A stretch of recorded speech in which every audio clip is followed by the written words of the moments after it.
রাত্রিবেলা তাহাজ্জুদের ওয়াক্তে আল্লাহর বান্দারা যখন তাহাজ্জুদ পড়ে তখন আল্লাহ তাআলা ডাকতে থাকে, মাইয়াদউনি ফাআস্তাজিব লাহু, মাইয়াস্তাগফিরুনি ফাআগফির লাহু, মাইয়াস্তারজিকুনি ফাআরযুকাহু।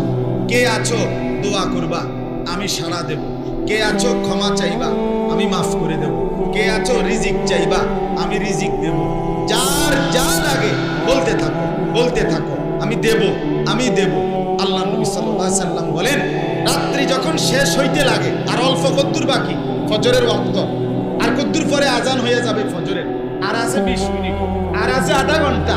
আল্লাহ এই মধ্যরাত থেকে তো ডাকা শুরু করছিল, শেষ এই অল্প কদ্দুর টাইম বাকি থাকতে নবীজি বলেন, সুম্মা ইয়াবসুতু ইয়াদাইহি, আল্লাহ তার কুদরতি দুই হাত সরাসরি বিছায়া দেয়।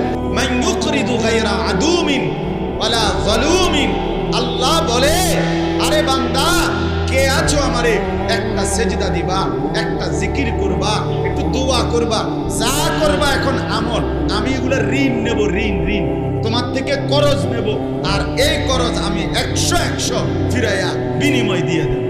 আল্লাহ বলেন, গায়রা আদুমিন ওয়ালা যালুমিন, যিনি বিনিময় দিবে তার ব্যাপারে এই বিশ্বাস রাখো তিনি অভাবীও না, তিনি জালেম।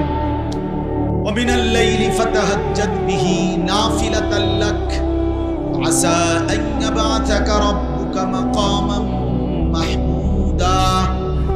রব্বুল আলামিন বলেন, বন্ধু রাত্রিবেলা কোরআনুল কারীমের তিলাওয়াতের সাথে আপনি রাত্রি তাহাজ্জুদ পড়েন। ফাতাহাজ্জাদ,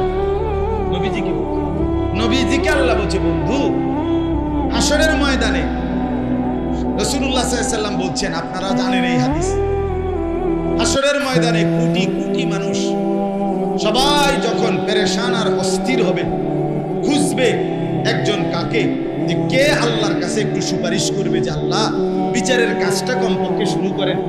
তো আদম থেকে নিয়ে ঈসা নবী পর্যন্ত সমস্ত নবীর কাছে সমস্ত উম্মত ছুটে ছুটে যাবে, প্রত্যেক নবীকে বলবে আল্লাহর কাছে একটু সুপারিশ করেন। সব নবী বলবে, এরে শোনো, আজকে আল্লাহ তাআলা তার কাহ্হার নামের সিফাত নিয়ে আছেন, আল্লাহ তার জব্বার নামের সিফাত নিয়ে আছেন। আল্লাহ আজকে প্রচন্ড রাগান্বিত, প্রতাপান্বিত। এমন মুনিবের সামনে আজ কথা বলতে আমার কলিজা কাঁপে, আমি পারবো না, আজকে তোমরা অন্যের কাছে যাও। এভাবে সব নবী ফেরত দিবে। যেতে যেতে ঈসা আলাইহিস সালামের কাছে যখন আসবে, তখন ঈসা নবী বলবে সবাইকে, সব উম্মত শুনো, আজ কারো কাছে গিয়ে লাভ নাই।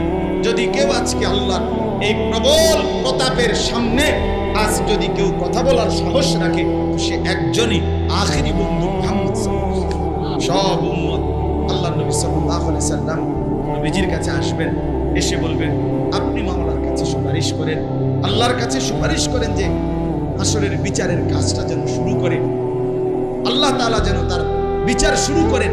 আল্লাহ নবী সাল্লাল্লাহু আলাইহি ওয়াসাল্লাম বললেন, হ্যাঁ আমি আনা আউয়ালু শাফিঈন, আমি প্রথম সুপারিশকারী, আনা আউয়ালু মুশাফফাঈন, আমার সুপারিশই আল্লাহ প্রথম গ্রহণ করবেন।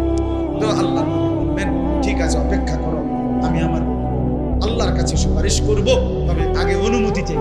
মানে সুপারিশেরও কি নিতে হইব? অনুমতি।